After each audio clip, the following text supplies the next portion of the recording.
Hello everyone, कैसे हो सभी लोग। मैं हूं आपका बात का भैया और आप सभी का स्वागत है केमिस्ट्री के सेशन में। मुझे उम्मीद है सभी लोग घर पर बढ़िया हो और अच्छे तरीके से अपनी पढ़ाई भी कर रहे हो। तो बच्चे देखो, आज हम करेंगे हमारा सॉल्यूशन चैप्टर स्टार्ट और आज देखेंगे इसका लेक्चर नंबर फर्स्ट। ओके, तो आज से हम इस चैप्टर को स्टार्ट करेंगे। देखो, चैप्टर हमारा फिजिकल केमिस्ट्री का चैप्टर है जो कि हमारा थियोरटिकल एंड न्यूमेरिकल दोनों ही जहाँ पर हमें देखने को मिलेंगे, है ना। आपको यार थ्योरी और न्यूमेरिकल दोनों ही आते हैं, सिंपल चीज़ है। अब देखो, थ्योरी हम पढ़ेंगे बहुत ही ईजी में पढ़ेंगे और न्यूमेरिकल भी मैं आपको ऐसे कराऊंगा ताकि आप कैसा भी न्यूमेरिकल क्यों ना आ जाए, किसी भी कंसेप्ट का क्यों ना आ जाए, आप हर टाइप की चीज, हर टाइप का न्यूमेरिकल अटेम्प्ट कर पाओगे, चाहे वो कैसा ही क्वेश्चन क्यों ना हो। ठीक है, तो चिंता मत करो, अपने भास्कर भैया पर रखना पूरा ट्रस्ट और वो आपको इतना इजी वे में कराएंगे, इतना स्मूथ वे में कराएंगे कि पूरे 12th आपकी बहुत इजी चलेगी और बहुत इजी वे में आप अपनी 12th कर पाओगे। ठीक है, चलिए, तो एक बात और ध्यान रखना आप, देखो क्योंकि थ्योरी है और न्यूमेरिकल दोनों ही आने वाला है, तो क्योंकि आपका सीबीएसई बोर्ड के पैटर्न में क्वेश्चन जैसे आते हैं उस बेसिस के क्वेश्चन करना भी बहुत ज़रूरी है, क्योंकि केवल थ्योरी पढ़ लेना काफ़ी नहीं रहता,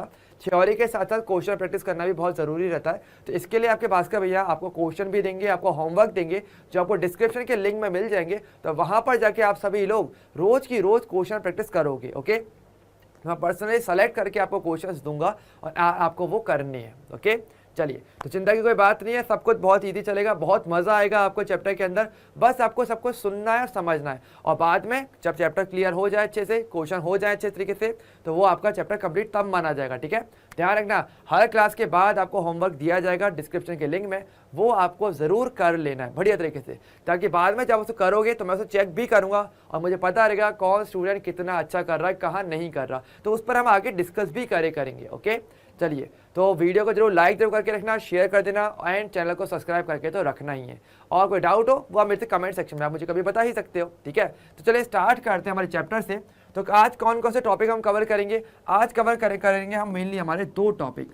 कौन कौन से, एक तो सॉल्यूशन क्या होता है इसके बारे में तो पूरी बात करेंगे जो कि हमारा बेसिक से हमें स्टार्ट करना ही करना है ना। इसके अलावा टाइप्स ऑफ सॉल्यूशन ये भी आज हम कवर करेंगे। ठीक है, तो मेनली दो आज के टॉपिक हम कवर करेंगे जो हमारा बेसिक वाला पार्ट है, जो हम स्टार्टिंग से ही करेंगे।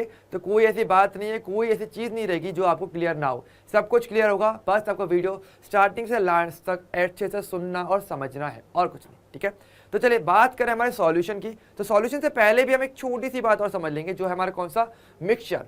पहले हम इस वर्ड के बारे में थोड़ा सा क्लियर करेंगे एंड देन हम सॉल्यूशन पर आएंगे। ठीक है, अब देखो बात होती है मिक्सचर होता क्या है। अब देखो वैसे तो डायग्राम अपने फोटो से हमें पता चल ही गया होगा, जैसे कि मिक्सचर आपकी नमकीन आती है उसका मिक्सचर बोलते हो ना। मिक्सचर किसी को चीज़ को कब कहा जाता है, किसी भी ऑब्जेक्ट को मिक्सचर आप तब कहते हो जब वहाँ पर दो या दो से ज़्यादा अलग अलग टाइप के सब्सटेंस हमारे मिल जाते हैं, उसको आप मिक्सचर कहते हो। जैसे कि मेरी मिक्सचर नमकीन होती है, आपको पता होगा भाई सभी ने खाई है मिक्सचर नमकीन, तो इसमें तो कोई दायरा है नहीं।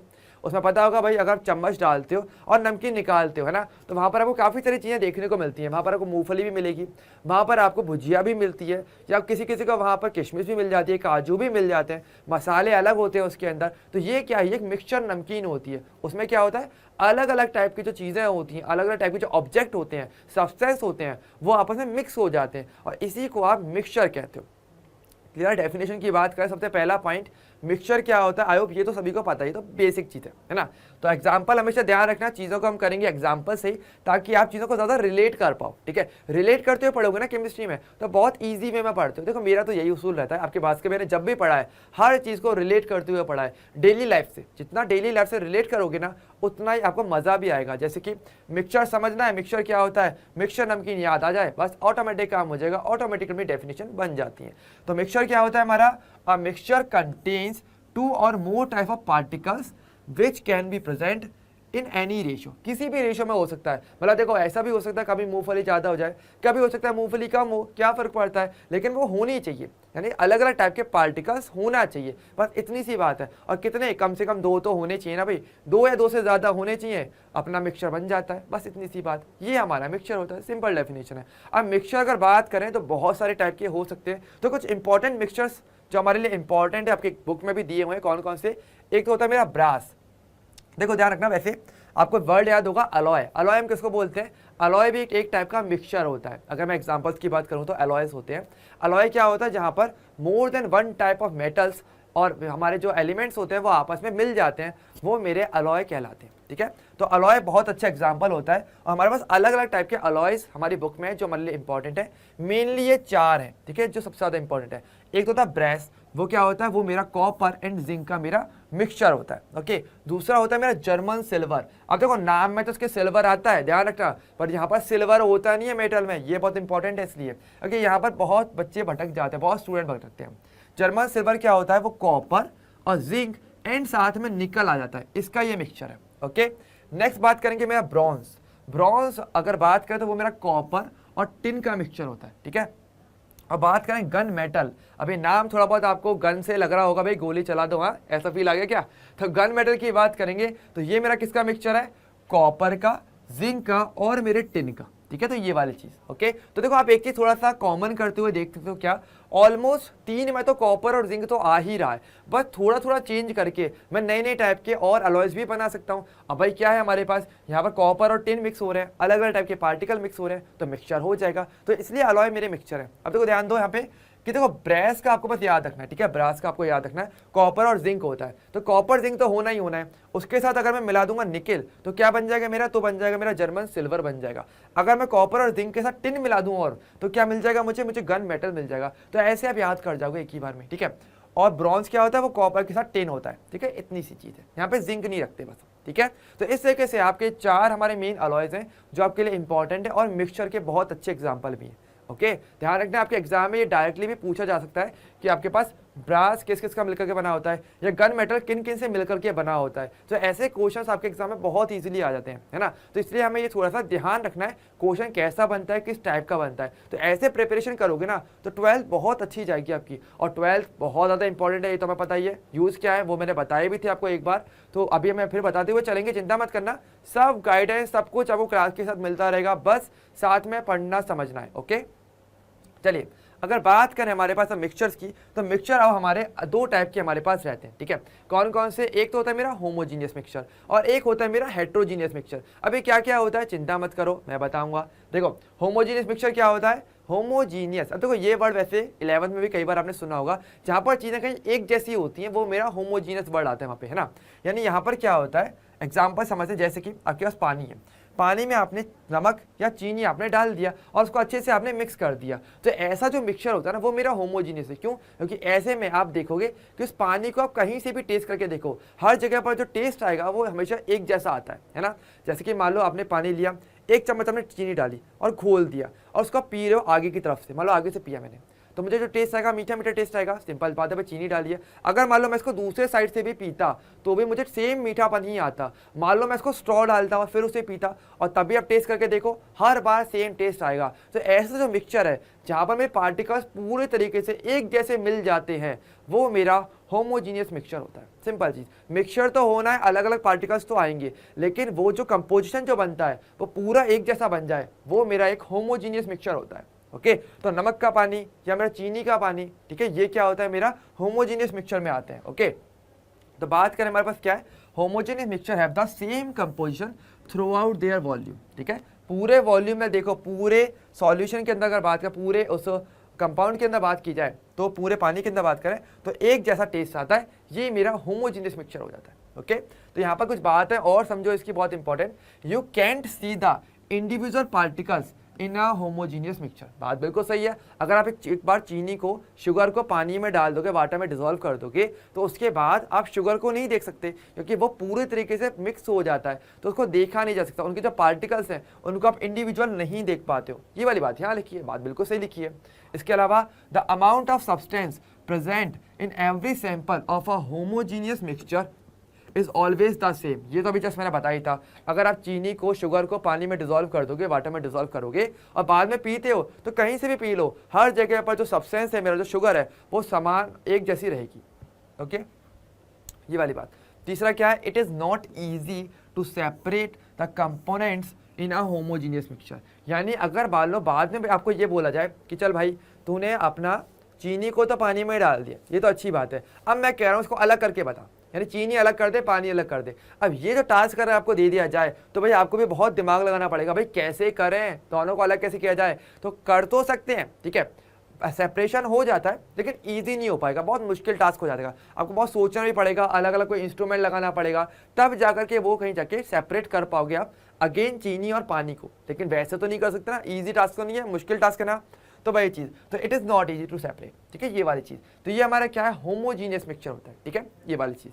ओके दूसरा मेरा कौन सा बताया मैंने, दूसरा मैंने बताया था हेट्रोजीनियस मिक्सचर। अब ये क्या होता है, जहां पर ये जो कंपोजिशन जो बना है ना, अगर वो एक जैसा ना बन पाए, वो मेरा एक हेट्रोजीनियस मिक्सचर है। जस्ट मेरे होमोजीनियस का अपोजिट होता है। यानी देखो यहाँ पर क्या होगा, एग्जाम्पल यहाँ आप बोल सकते हो सैंड इन वाटर, ठीक है, सैंड इन वाटर इसका एग्जांपल हो सकता है। जैसे कि मान लो आपने रेत लिया, आपने सैंड ली और आपने उसको वाटर में डाला, तो क्या होगा, देखो आपको ये देखने को मिलेगा, उसको आप डिसॉल्व करना चाहोगे, ऐसे ऐसे मिक्स करना चाहोगे, तो क्या होगा, कुछ सैंड तो ऐसी होगी जो नीचे आकर के बैठ जाती है ना, कुछ सैंड ऐसी होगी जो ऊपर हल्की हल्की तैर रही होगी, है ना। तो ऐसे में जो मेरा मिक्सचर बनेगा ना, वो मेरा हेट्रोजीनियस है। क्यों, क्योंकि यहाँ पर मेरी जो सैंड है वो पूरे तरीके से घुल नहीं पाई है अच्छे तरीके से, ज़्यादातर तो नीचे बैठ जाती है, कुछ ऐसे अभी भी पानी में ऊपर तैर रही होगी, है ना। तो इस टाइप का जो मिक्सचर होता है वो मेरा हेट्रोजीनियस होता है। यानी यहाँ पर मेरा जो कंपोजिशन होता है वो through out the mixture same नहीं रहता, कहीं पे पार्टिकल ज़्यादा है, कहीं पे पार्टिकल कम है, ये मेरा क्या हो जाता है, हेट्रोजीनियस मिक्सचर आता है। तो अगर बात करें ये क्या हमारे पास, हेट्रोजेनियस मिक्सचर है varied composition through out its volume. Simple चीज जो अभी बोला वही वाली बात। अगर बात करें unlike homogeneous mixtures, these mixtures do not blend perfectly, यानी कि अच्छे तरीके से मिक्स नहीं हो पाते, और अच्छे तरीके से मिक्स नहीं हो पाएंगे तो आप इनको अलग से देख भी सकते हो बहुत easily. Therefore you can determine what substance these mixtures are composed of. तो सिंपल बात है, अगर मुझे पता चल जाएगा, अगर सही से मिक्स नहीं हो पा रहे, तो मुझे क्लियरली पता चल जाएगा कि भाई मेरे इस मिक्सचर के अंदर कौन कौन से सब्सटेंस, कौन कौन से पार्टिकल्स है ना। अगर मान लो आपको ऐसा दिया जाता कि मान लो, लेकिन होमोजीनियस में बात करो, वहां पर क्या होता है, वहां पर तो पार्टिकल नहीं देख पाते क्योंकि वो अच्छे से मिक्स हो जाता है। अब मान लो एक ग्लास में नमक डाला, एक ग्लास में चीनी, ठीक है, यानी एक ग्लास में आप सॉल्ट डाल रहे हो, सॉल्ट वाटर, एक तरफ बोल रहे हो अपना शुगर वाटर। अब बिना दोनों को जब टेस्ट नहीं करोगे, उससे पहले बता ही नहीं सकते कि भाई कौन सा सॉल्टी वाटर है, कौन सा मेरा जो है शुगर वाटर है, तो ये बता ही नहीं पाओगे जब तक टेस्ट नहीं करोगे। तो वो तो मेरा होमोजीनियस था। लेकिन यहाँ पर आप डायरेक्टली बता सकते हो कि हाँ भाई यहाँ पर तो सॉल्ट, आई मीन जो मेरा सैंड है वो मैंने पानी में डाला हुआ है, तो आप बता सकते हो आराम से देख करके, ओके, क्योंकि वो अच्छे से ब्लेंड नहीं होते, अच्छे से मिक्स नहीं होते। इसके अलावा it is easy to separate components in the heterogeneous mixture. बात बिल्कुल सही है। अगर मान लो आपने सैंड को पानी में डाल दिया, तो आपको क्या चाहिए, बस छलनी ले लो, छलनी से ऐसे छान लो, एक ही बार में रेत ऊपर रह जाएगी, पानी मेरा अलग निकल के आ जाएगा, आराम से सेपरेशन हो जाता है। तो होमो में अपना आराम से नहीं हो पाता और हेट्रो में हो जाता है। तो ये दोनों का डिफरेंस रहता है। ओके क्लियर सभी को यहाँ तक का, आई होप यहाँ तक का सभी को क्लियर रहा होगा कि मिक्सचर क्या होता है। ओके अब बात करेंगे हमारे सॉल्यूशन पे आते हैं, जो हमारा मेन टॉपिक है, हमारे चैप्टर का नाम जो भी है, अब हम इसकी थोड़ी बात करते हैं। अब देखो सॉल्यूशन क्या होता है, सॉल्यूशन बेसिकली होता है क्या, मेरा एक टाइप का होमोजीनियस मिक्सचर ही होता है जहाँ पर दो या दो से ज़्यादा सब्सटेंस आपस में मिल जाते हैं। तो ये क्या है, मेरा सॉल्यूशन कहलाता है, और कुछ नहीं है। यानी जहाँ पर दो या दो से ज़्यादा सब्सटेंस मेरे पास आपस में मिल जाए और एक होमोजीनियस मिक्सचर को बनाए, वही मेरा एक सॉल्यूशन होता है, और कोई वर्डिंग नहीं है। ठीक है क्लियर सभी को। तो मिक्सचर इसलिए हमने पहले पढ़ा ताकि आप सॉल्यूशन के लिए जब मैं वर्ड यूज करूंगा होमोजीनियस मिक्सचर, तो आपको क्लियर होना चाहिए। तो चिंता मत करना, हर चीज क्लियर होती हुई चलेगी, बस आपको सुनना समझना है अच्छे तरीके से। और होमवर्क तो देखो स्पेशली ध्यान रखना ही रखना है, वो तो इंपॉर्टेंट है। ओके चलिए अब देखो बात करें, दो चीज़ें होती हैं हमारे सॉल्यूशन, ध्यान रखना। सॉल्यूशन की बात करेंगे ना, तो उसमें हमेशा दो कंपोनेंट पाए जाते हैं। कौन से, एक तो होता है सॉल्यूट, एक होता है मेरा सॉल्वेंट। दो कंपोनेंट होते हैं। यानी मैं बात करूं मेरे सॉल्यूशन की, तो वो हमेशा दो चीज़ों से मिलकर बना है, सॉल्यूट से और मेरे सॉल्वेंट से। अब ये क्या क्या होता है अभी हम समझेंगे, ध्यान देना, एग्जाम्पल से समझेंगे, चिंता मत करो। देखो जैसे कि मान लो मैंने आपको होमोजीनियस मिक्सचर का एग्जांपल दिया था, चीनी का पानी, यानी शुगर, अपना शुगर इन वाटर, है ना।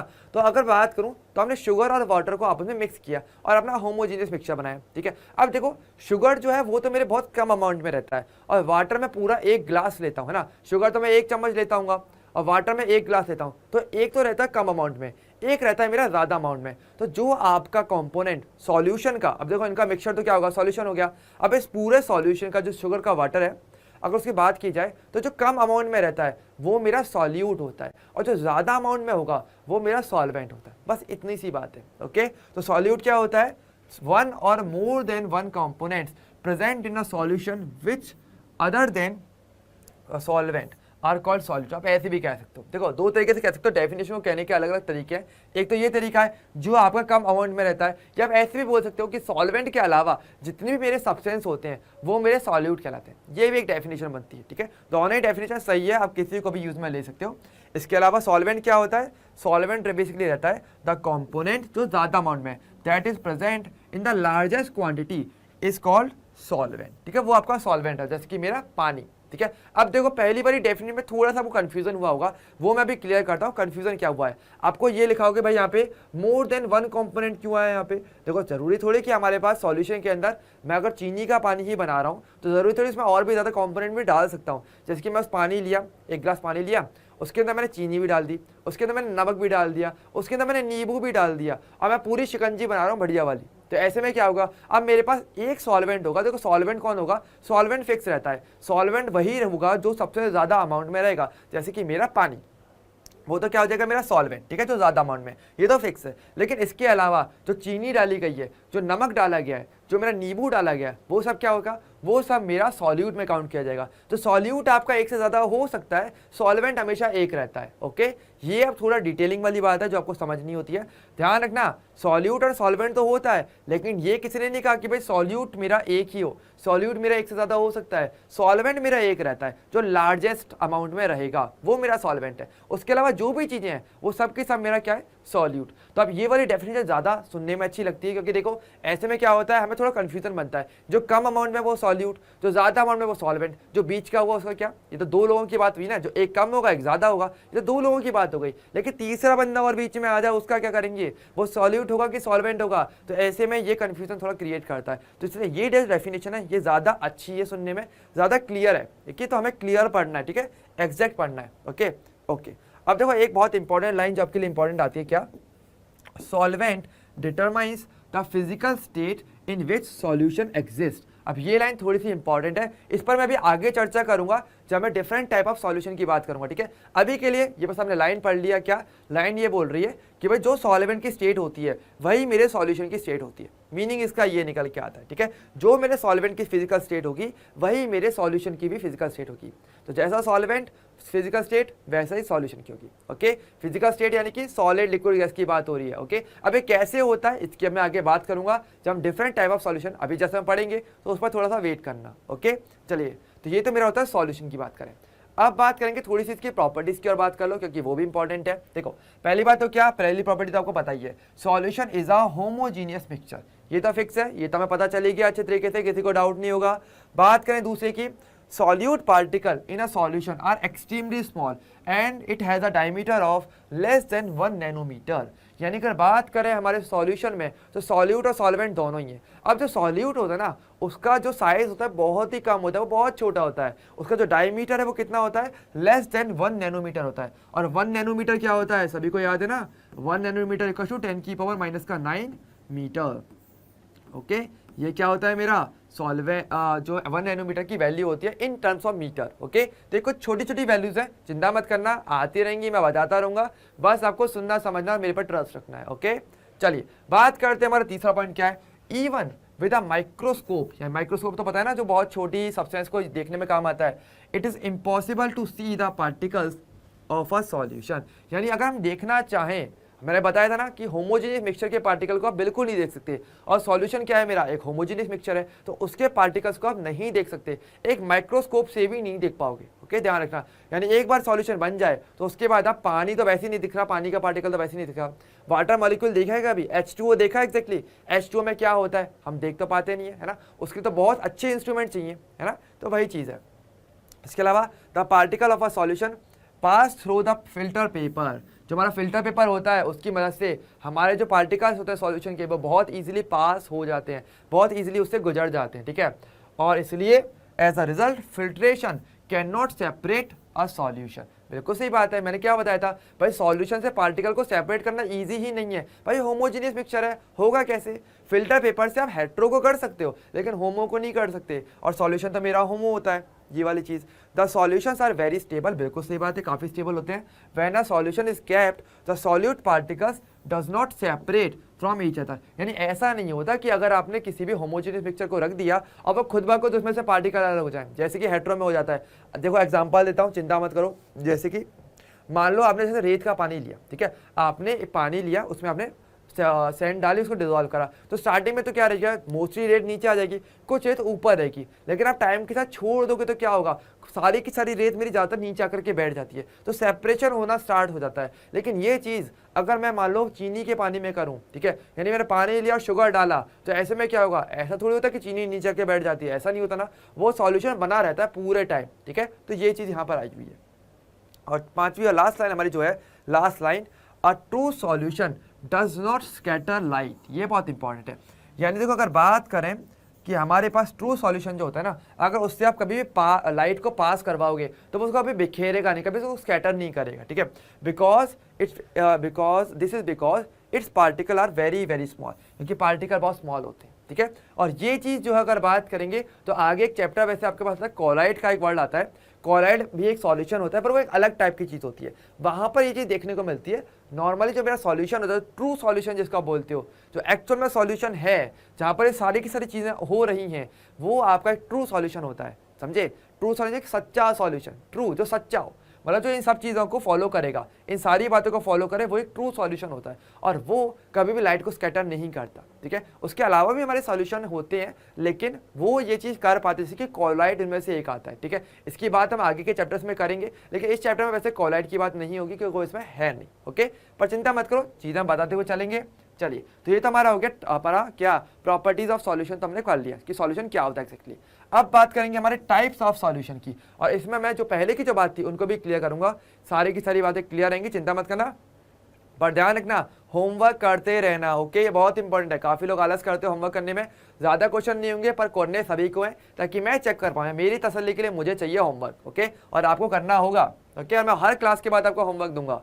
को अब देखो पहला क्या है हमारे पास टाइप्स ऑफ सॉल्यूशन में, पहला आता है, देखो 4 टाइप से हम सॉल्यूशन को डिवाइड करेंगे, फुल जनरल वे में पढ़ेंगे ताकि एक भी चीज़ मिस नहीं होगी आपसे। ठीक है, पहला क्या है, based on nature of solvent, दूसरा based on state of solvent, तीसरा बेस्ड ऑन कंसंट्रेशन, और चौथा based on the amount of solute added. ठीक है, हम 4 तरीके से हम इसको पढ़ेंगे। ठीक है, कैसे कैसे, सबसे पहली बात करेंगे based on nature of solvent, यानी मेरे सॉल्वेंट की नेचर क्या है, उससे हम डिसाइड करेंगे हमारा सॉल्यूशन कैसा होने वाला है। पहला कौन कौन से टाइप का, डायरेक्टली देखो वर्डिंग से ही आपको क्लियर हो जाएगा एक ही बार में, चिंता मत करो।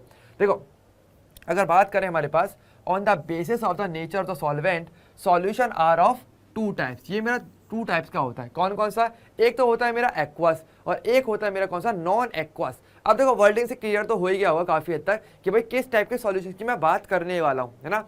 एक्वस क्या होता है, एक्वा का मतलब क्या होता है, एक्वा यानी कि वाटर, यानी कि जहां पर मेरा जो सॉल्वेंट है वो मेरा वाटर हो, वो मेरा एक्वा सॉल्यूशन है, और जहां वाटर के अलावा कुछ भी लिक्विड हो वो मेरा क्या है, वो मेरा नॉन एक्वस हो जाता है। बस इतनी सी बात है, सॉल्वेंट के बेसिस पे बात करेंगे, सॉल्वेंट अगर मेरा वाटर है तो एक्वस, नहीं है कोई दूसरा है तो मेरा नॉन एक्वस हो जाएगा, बस इतना सा डेफिनेशन है। तो देख लो भले आराम से, an aqueous solution is one that is formed by dissolving a solid in water, यानी मेरा सॉलिड यानी कि मेरा जो सॉल्यूट है अगर वो वाटर में डिसॉल्व हो रहा है तो वो मेरा क्या है, एक्वा सॉल्यूशन होता है।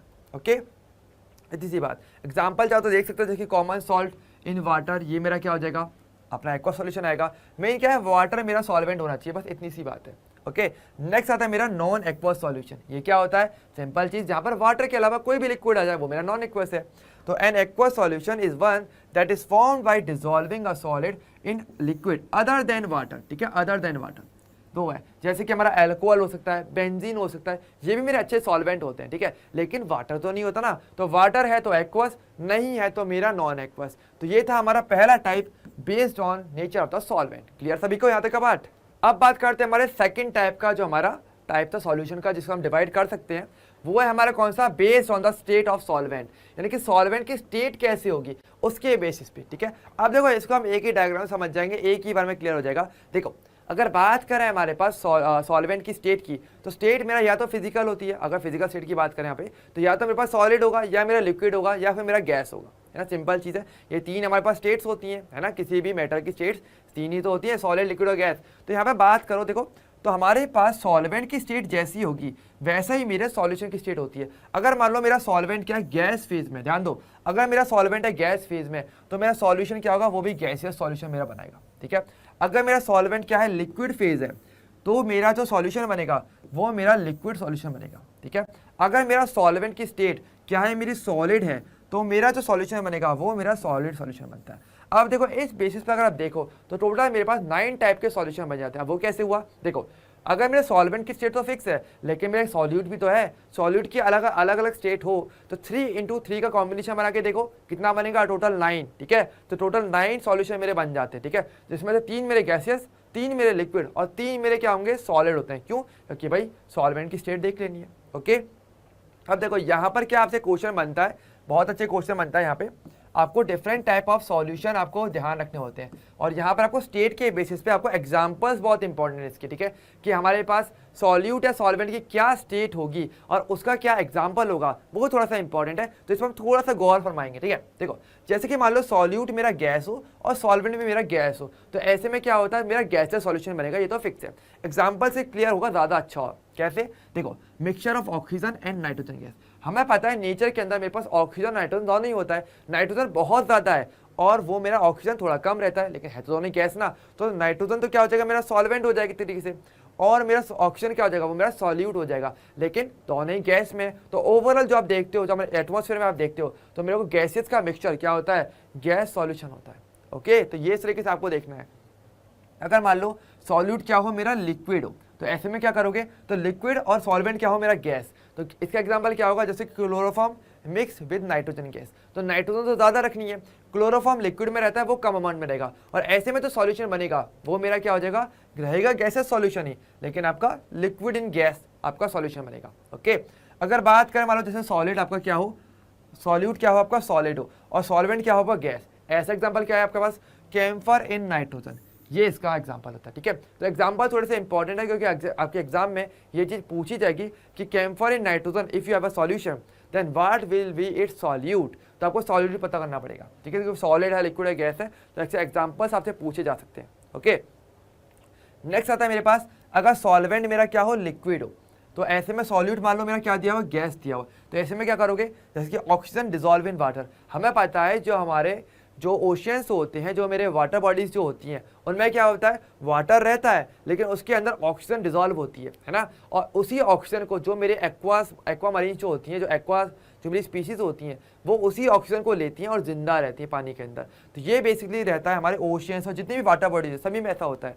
तो जो गैस है वो मेरी लिक्विड में डिजॉल्व हो जाती है। ओके, तो गैस कम अमाउंट में है ना, और लिक्विड ज़्यादा है, वाटर ज़्यादा है, तो वो क्या हो जाएगा, ये सेकेंड वाला सॉल्यूशन हो जाएगा, जो कि मेरा लिक्विड सॉल्यूशन में आएगा। ओके, इस तरीके से नेक्स्ट बात करेंगे लिक्विड इन लिक्विड, जैसे कि इथेनॉल डिजॉल्व इन वाटर, इसका एग्जांपल हो सकता है, दोनों ही मेरे लिक्विड है।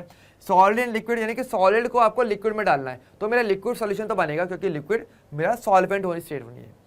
तो ग्लूकोज डिजॉल्व इन वाटर या शुगर इन वाटर आप कह सकते हो, वो इसका एग्जाम्पल हो जाता है।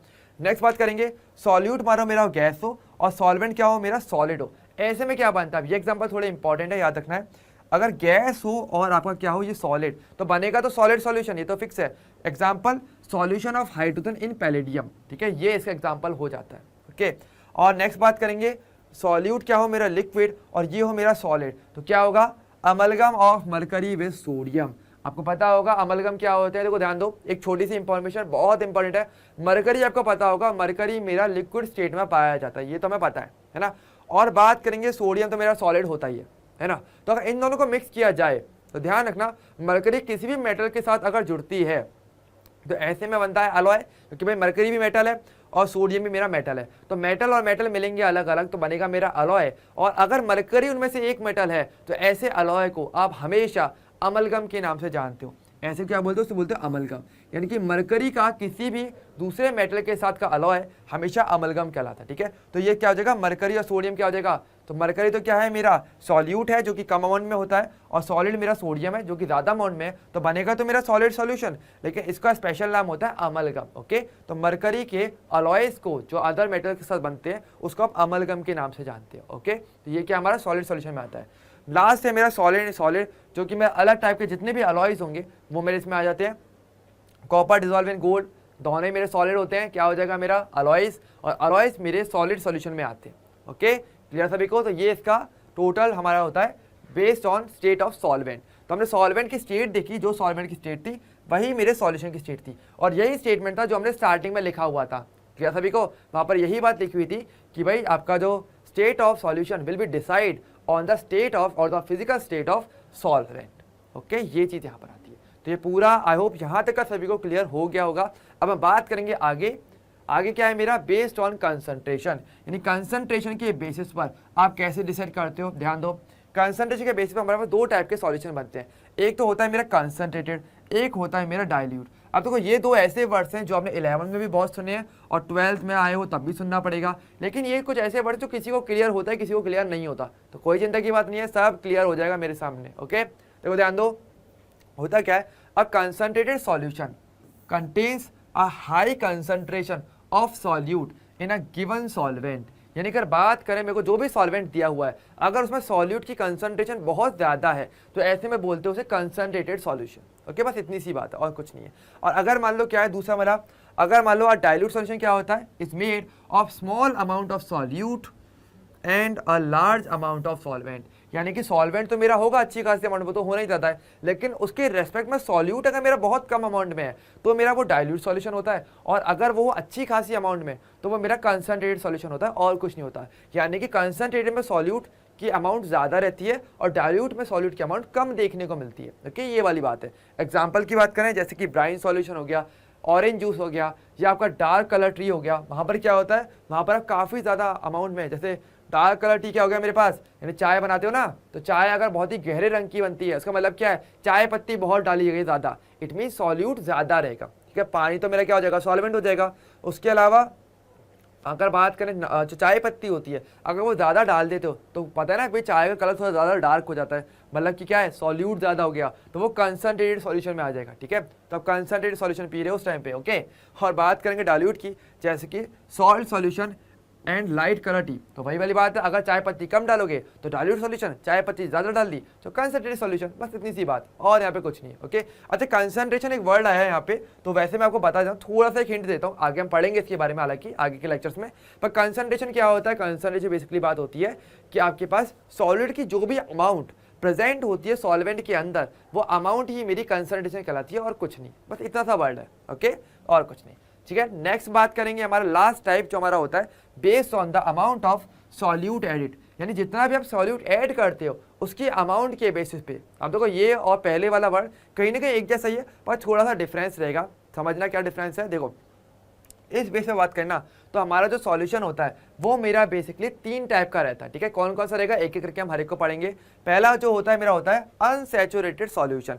अब इसका मतलब क्या है, पहला एग्जांपल सुनो फिर इसको हम समझेंगे। ठीक है, जैसे कि मान लो आपने एक गिलास पानी लिया, ठीक है, और आप उसमें 1 चम्मच आपने उसमें चीनी डाल दी और आपने देखा उसे डिजोल्व किया, वो पूरी तरीके से घुल जाती है। हालांकि आपको पता है कि इसमें दूसरी चम्मच भी डालूंगा तो भी वो डिजोल्व हो जाएगी, है ना। मतलब एक ऐसा सॉल्यूशन जिसमें अभी भी पॉसिबिलिटी बनती है कि आप किसी और सॉल्यूट को और ज़्यादा डिजोल्व कर सकते हो, जहाँ पर ये पॉसिबिलिटी बनती है ना, वो सॉल्यूशन मेरा अनसैचुरेटेड होता है, यानी अभी भी उसमें पॉसिबिलिटी है कि वो और अच्छा सॉल्यूट को और डिजोल्व कर सकता है, तो ये मेरा सॉल्यूशन अनसैचुरेटेड सॉल्यूशन कहलाते हैं। ओके, तो यानी कि देखो डेफिनेशन क्या है, अ solution is which more quantity of solute can be dissolved, यानी possibility है without raising its temperature is called an unsaturated solution, यानी कि जो जिसमें अभी भी गुंजाइश है वो मेरा unsaturated है। इसका मतलब ये है सीधी सीधी भाषा, जो जिसमें अभी भी गुंजाइश है अपने सॉल्यूट को घोले जाने की, डिजोल्व किए जाने की, वो मेरा एक अनसैचुरेटेड सॉल्यूशन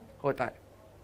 तो ये चीज़ हमारी होती है। ओके, ध्यान रखना विदाउट रेजिंग इट्स टेम्परेचर। अब ये वर्ड क्या है ये मैं अभी आपको आगे क्लियर करूंगा, इस वर्ड को बहुत इंपॉर्टेंस है, यहाँ पे थोड़ा सा इंपॉर्टेंस है तो हम देखेंगे। ठीक है, चिंता मत करो।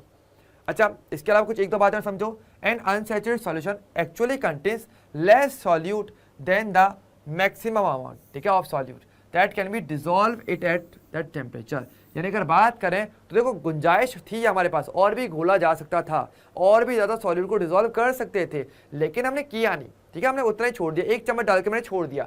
गुंजाइश मान लो 2 चम्मच की थी, मैंने 1 चम्मच ही डाल दिया, यानी अभी पॉसिबिलिटी है तो मैक्सिमम मान लो आप 2 चम्मच चीनी जैसे आप घोल सकते हो, 2 चम्मच शुगर अपनी घोल सकते हो, लेकिन उसमें से हमने क्या किया, केवल 1 को ही डाला, तो पॉसिबिलिटी बनती है। तो जो सॉल्यूट है वो मैक्सिमम से कम अमाउंट में प्रेजेंट होता है, ये वाली बात यहाँ पे लिखी है। ठीक है, for example if more salt can be dissolved in an aqueous solution of salt without raising the temperature, the solution is unsaturated। वही वाली बात जो मैंने कही थी। ठीक है, नेक्स्ट मेरा कौन सा होता है, नेक्स्ट होता है मेरा सैचुरेटेड सॉल्यूशन। अब ये क्या होता है, सैचुरेटेड का मतलब क्या है, अनसैचुरेटेड के अपोजिट है थोड़ा सा। मतलब यहाँ पर क्या है, वहाँ पर क्या था, वहाँ पर अभी भी गुंजाइश थी, वहाँ पे पॉसिबिलिटी थी, यहाँ पर वो गुंजाइश खत्म हो जाती है और कुछ नहीं, मतलब फिक्स हो गया, इससे ज़्यादा तो हम नहीं बोल सकते, वो मेरा सैचुरेटेड होता है। ओके, यानी बात करें हमारे पास जैसे कि a solution in which no more solute can be dissolved at that temperature is called a saturated solution। वो मेरा सैचुरेटेड सॉल्यूशन होता है। जैसे कि मैंने क्या बोला, हमारे पास एक गिलास पानी था, 1 चम्मच चीनी मैंने डाल दी, वो उतना तो डिजॉल्व हो गया, लेकिन गुंजाइश थी 2 चम्मच की टोटल गुंजाइश थी, तो वो क्या है मेरा अनसैचुरेटेड। अगर मान लो दूसरी चम्मच मैंने डाल दी उसमें, तो अब 2 चम्मच पानी, 2 चम्मच जो शुगर है वो मैं पूरी तरीके से घोल चुका हूँ। अब इससे ज़्यादा इसमें घुलेगा नहीं चीनी, है ना, तो वो क्या है, इस 2 चम्मच पर अब जो मेरा सॉल्यूशन बना है वो मेरा सैचुरेटेड सॉल्यूशन हो जाता है। तो इससे कि सब एग्जाम्पल से याद रखो, ठीक है। तो ये वाली बात है, for example if no more salt can be dissolve in an aqueous salt solution at that temperature the salt solution is said to be saturated. As a result a saturated solution contains the most solute। ध्यान रखना, सबसे ज्यादा solute यही देखने को मिलेगा, simple बात है, इससे तो जाना नहीं है। At that temperature, okay, it's obvious that a saturated solution contains more solute than an unsaturated solution। तो ये तो हमें पता है ही, है ना, ये तो हमें क्लियर हो ही गया है, ठीक है। अब देखो एक तीसरा टाइप का सॉल्यूशन और बनता है इसी की कैटेगरी में, कौन सा है, वो है मेरा सुपर सैचुरेटेड। अब इसका मतलब क्या है, मतलब सैचुरेशन से भी ऊपर निकल जाओ, ठीक है, तो वो होता है सुपर, यानी कि सुपर सैचुरेटेड। ओके, अब इसमें क्या होता है, इसमें ये होता है कि देखो इसमें हम ज़रूरत से ज़्यादा अपना सॉल्यूट को डिसॉल्व करवा देते हैं, ठीक है, थोड़ी टेक्निक से हमें कर सकते हैं, और ऐसे में जो मेरा सॉल्यूशन है वो मेरा सुपर सैचुरेटेड होता है, यानी सुपर से ऊपर, ठीक है। तो सैचुरेटेड से ऊपर यानी कि सुपर, यानी बात करें यहाँ पे क्या होता है, saturated solution in one that contains more solute than the maximum amount। ध्यान रखना, मैक्सिमम अमाउंट से कम मेरा अनसैचुरेटेड, ठीक है, मैक्सिमम अमाउंट यानी कि मेरा सैचुरेटेड, और मैक्सिमम से ज़्यादा मेरा सुपर सैचुरेटेड होता है। At that can be dissolve at a given temperature.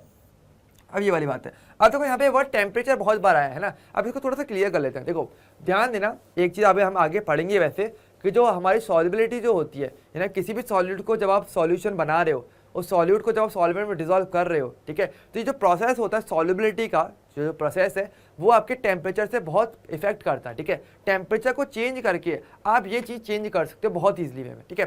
तो ध्यान रखना, टेम्परेचर रखना चाहिए फिक्स जब भी आप कोई सोल्यूशन बनाओ, क्योंकि टेम्परेचर चेंज कर दोगे तो अमाउंट ऑफ सॉल्यूट जो डिसॉल्व हो सकता था वो अमाउंट चेंज हो जाता है, ठीक है। जैसे कि अगर सुपर सैचुरेटेड में पता है क्या होता है, हम टेम्परेचर को इंक्रीज कर देते हैं, और टेम्परेचर को इंक्रीज कर दोगे ना तो आप ज़्यादा अमाउंट में अपने सॉल्यूट को और डिसॉल्व करवा सकते हो। तो ये चीज़ मेरा होता है क्या, सुपर सैचुरेटेड के अंदर, क्योंकि मैंने टेम्परेचर की कंडीशन चेंज कर दी।